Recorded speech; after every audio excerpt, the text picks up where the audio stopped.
we're back. Sorry about the delay. But yeah. Okay, where were we? 8.5 on operating. Okay, so we have 8.5 on operating. Okay, next category. Intenseness of rides. No, let's do quality of rides. Yeah. Well, actually, selection of rides. So they have a pretty decent selection. They're all B&M rides, which it's pretty ironic. Nobody really knows why. But I don't know. The only Intamin coaster in Florida is like Cheetah Hunt and Falcon's Fury, but that's not really a coaster; it's a drop tower. But I don't know. But I consider they have 3 coasters: a hyper, a floorless, and a flying. So I'm gonna give that's a pretty good count up, especially for one little minor theme park like that. I say 9. I say 9 too. All right. Next category.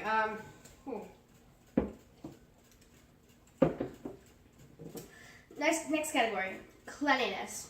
The question is, how clean is the park? I'm gonna give it a 5. It's not the cleanest of parks, but there's things lying around. And so there's a lot of paper lying around. I mean, I rarely ever see people out there with those little stabber things. And the Antarctica ride, like since it's white, you can see how dirty the outside looks. Yeah. The fake snow looks. They need to pressure wash more. So they also need to pick up trash more and do some littering fines maybe to get people to stop littering. But yeah, overall cleanliness, I'm actually just gonna give it a 6.5. It's not too bad, but it needs improvement. It needs improvements.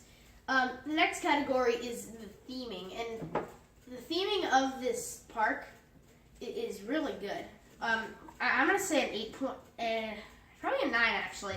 It has great theming, and it's all themed to sea life. So you have that's kind of obvious. All of the rides are themed to sea creatures. And all the one thing that the reason I didn't give it a 10 is because certain sections don't have sea-related names. I mean, there is the Shark Reef, which is the area where Mako is. That's well themed, but there's some other areas like the Sky Tower area that needs some more theming. But once again, like we said, well, we never said this, but since SeaWorld's since Animal Captivity, I think it's Orca, it ended. They're gonna have to be more like Busch Gardens and do an animal themed park, not an animal park, but an animal themed park. So once they start moving to that, I'm guessing they're gonna start doing more rides, and yeah. So what's the next category? Like, did we rate it? Yeah, 9. Oh, okay. Well, was that cleanliness or no? That was theming. Yeah. Okay. Let's see. Ability to popularity of the park.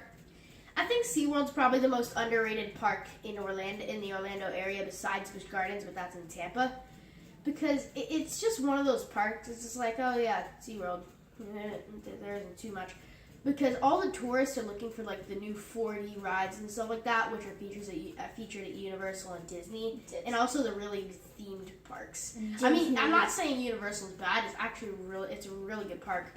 But I'm just thinking SeaWorld's really underrated. So the popularity of the park, there is tons of guests that visit every year, but the popularity of the park, I'm gonna give it about a 7. It's not the best popularity, but it's good. Yeah. Okay, what's the next category? Next category is what? How about the variety? Well, we already did that one. How about ability to get there? Location? Yeah, like location. SeaWorld is on an amazing location. They have a huge lake right in the middle of the park. And it's in a pretty decent area of Orlando. It's not that ghetto area. It's kind of like the area where there's a couple hotels dotted around, and then It's actually kind of it's like, it's not near the center, like the real deal of Orlando, because downtown Orlando. It's not real close to that, so it's not near the Citrus Bowl or anything. It's actually pretty far away, so it's really it's kind of, it's a great location because you don't see all the suburbs. It's a pretty beautiful location. If only I could tell you about the Sky Tower that's broken right now.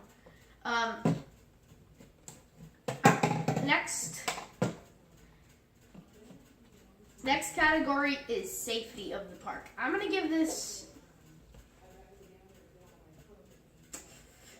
I'm gonna probably give this about a 7 or 8.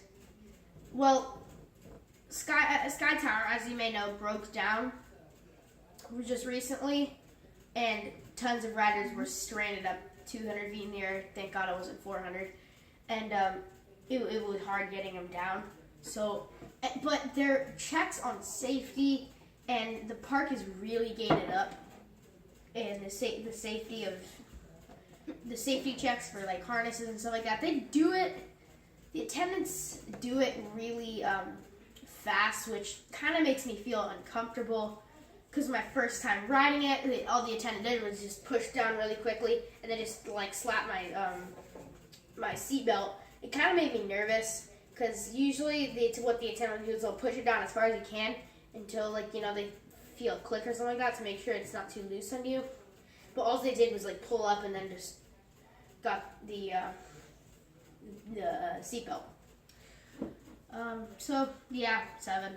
And how about for the next category, we'll do the timing, like how good they are at opening rides, and how good they are at opening the park.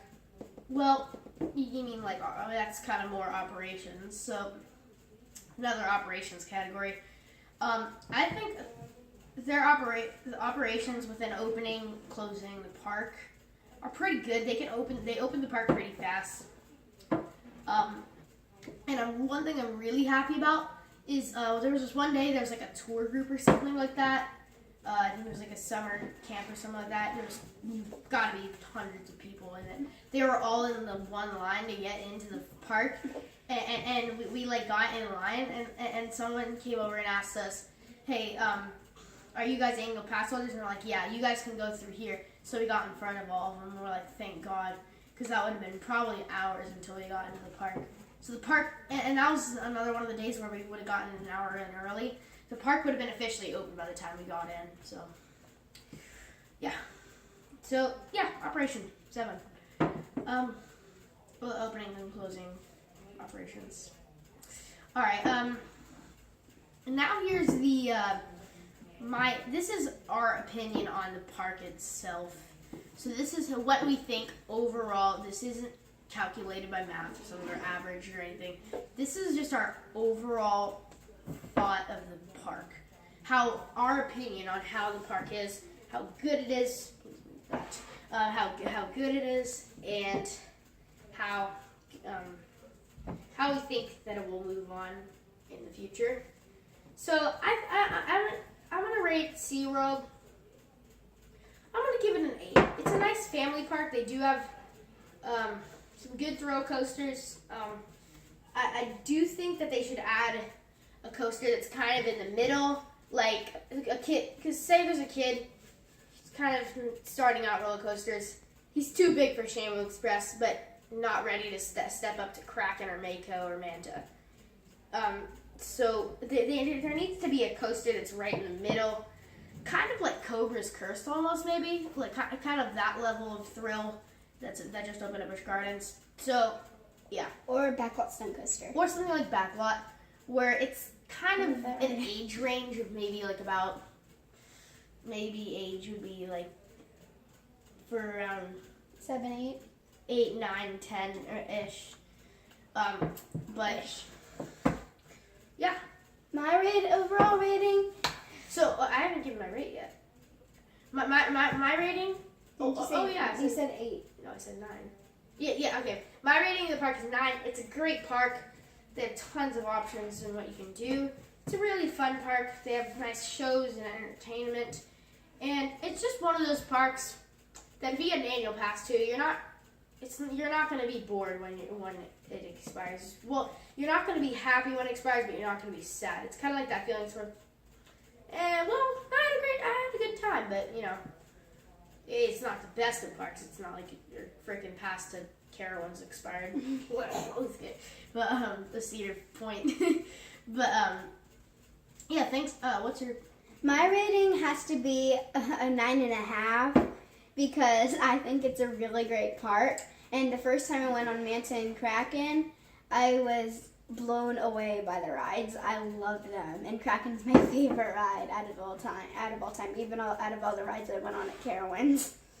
I just love. She didn't Kraken. go on Fury and Intimidator. Just saying that because you know people are automatically going to be saying no, Kraken is not better than Fury, and I agree with you. But I do like Afterburn. Afterburn's kind of equal. Yeah, Afterburn's awesome. The thing is, Afterburn's more intense than Kraken. Yes. All right, and we'll see you guys later. And here's a hint for our next video. Our next video is going to be General.